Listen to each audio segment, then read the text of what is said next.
Episode 5. Trouble at Home. One reason Xerxes returned home in 479 BCE may have been to end another rebellion in Babylonia. In general, however, the empire remained mostly peaceful during and after the Greek War. Xerxes used the vast riches he gathered from his subjects to build new palaces in Persepolis and the other imperial capitals, and the government seems to have run smoothly. But despite the calm in the empire, trouble stirred close to home for Xerxes. The great king died in 465 BCE, probably killed by one of his own sons. The Greek author Ctesias, 5th century BCE, claimed that a Persian noble teamed with a palace advisor to kill Xerxes.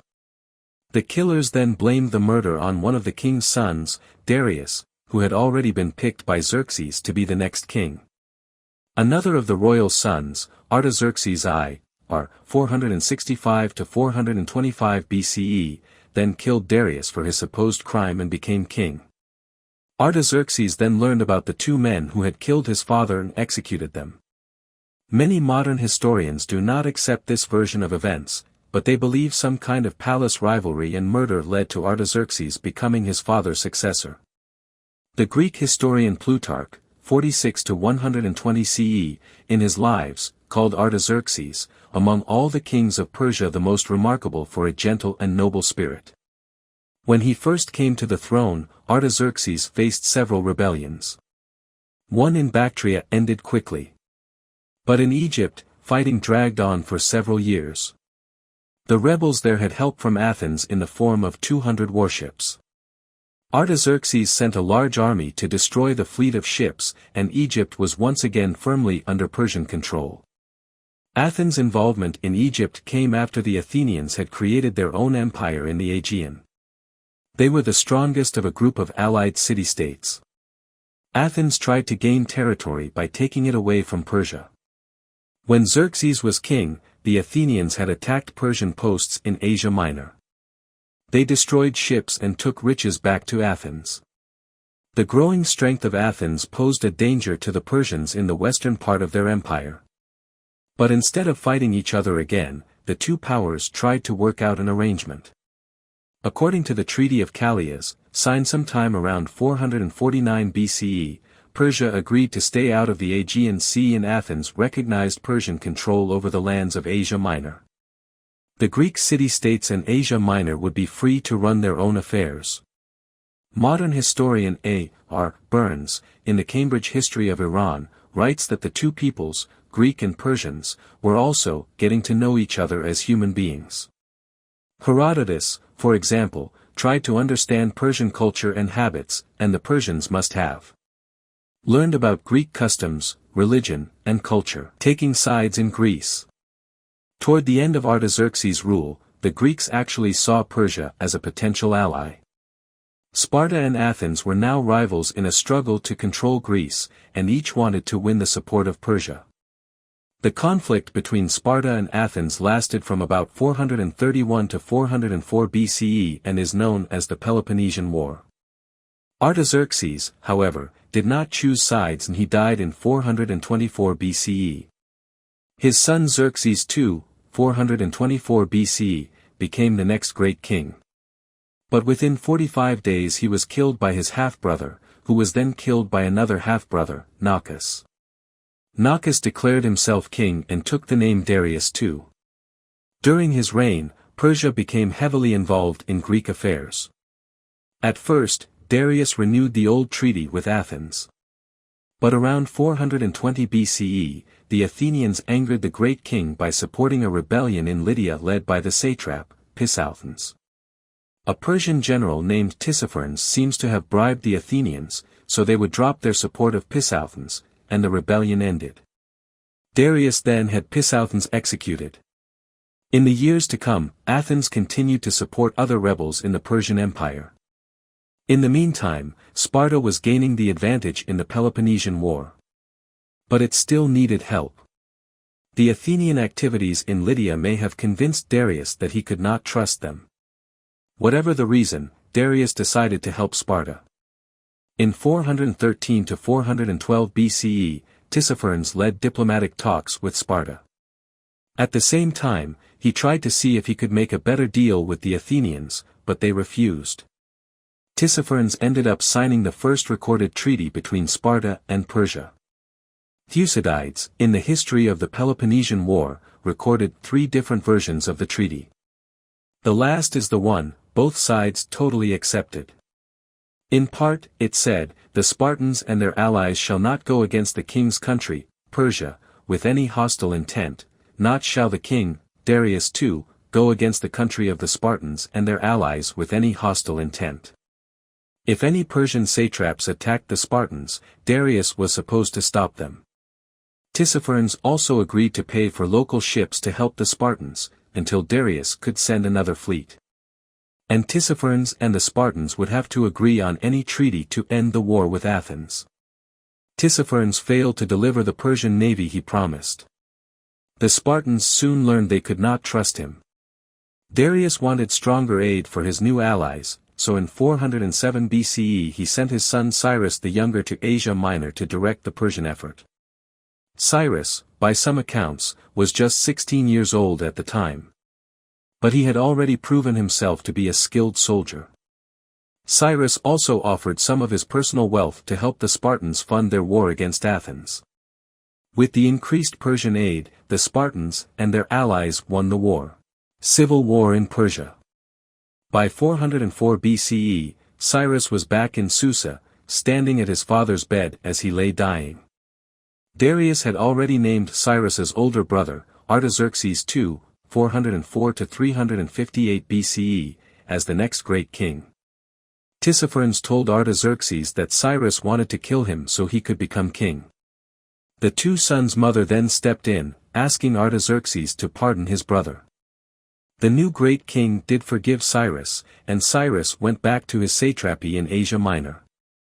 The younger brother, however, was soon planning a rebellion. In Sardis, Cyrus began recruiting an army.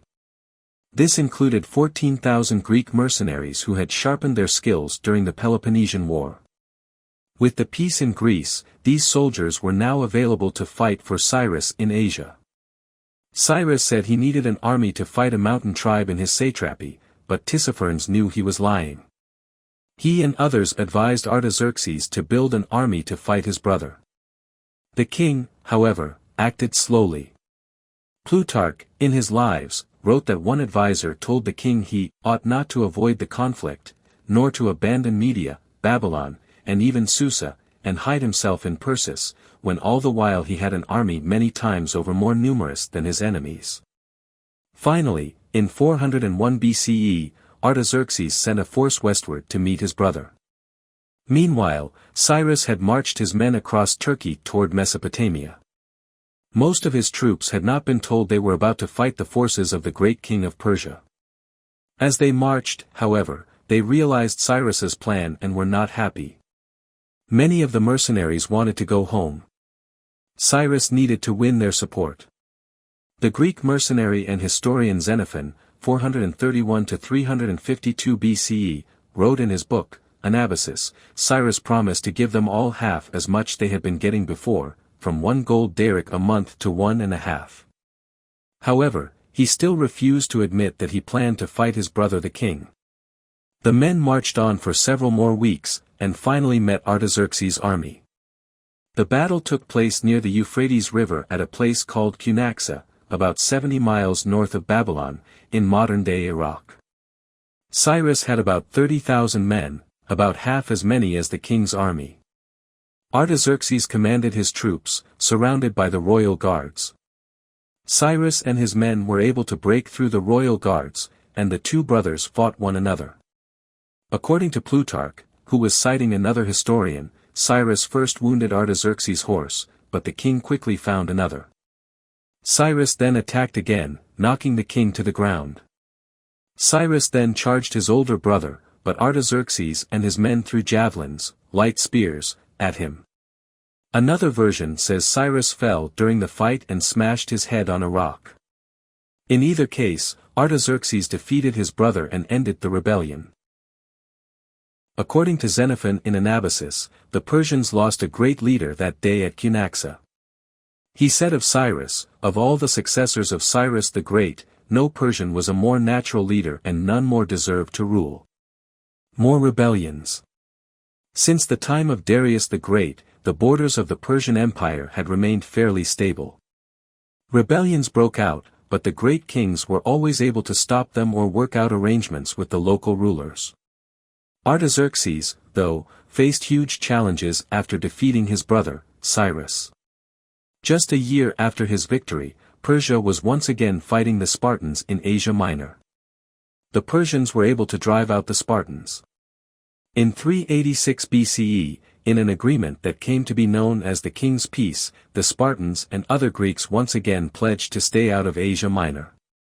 Egypt had also been in rebellion for several years and the rebellion did not end well. In 385 BCE, Artaxerxes sent a force to regain control, but the Egyptians defeated it. More than a decade later, the great king tried again to conquer the Egyptians, and again he failed. The Egyptians now had full independence from Persia. In what is now northern Iran, a people called the Cadousians also troubled Artaxerxes. These nomads lived in the Elburz Mountains, south of the Caspian Sea.